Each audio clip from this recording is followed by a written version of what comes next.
Stage 3 போயிடுச்சுனாலே surgery பண்ணக்கூடாது. Stage 1 stage 2 cancers ஆக இருந்துச்சுன்னா சர்ஜரி முதல்ல பண்றதுக்குரிய வாய்ப்புகள் நிறைய இருக்குது.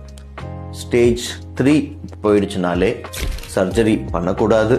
முதல்ல கீமோதெரப்பி, கட்டியை சுருங்குறதுக்கு கீமோதெரப்பி இல்ல ஹார்மோனல் தெரப்பி, டார்கெட்டட் தெரப்பி இல்ல immunotherapy or any of these combinations இதுதான் ஸ்டார்ட் பண்ண வேண்டியது இருக்கும். எதுக்காகன்னா ஒரு கேன்சர் கட்டி வளர்ந்து நெறிக்கட்டிகளில் பரவி இருந்தால் அதனுடைய ஸ்டேஜ் ஜாஸ்தியாகும்.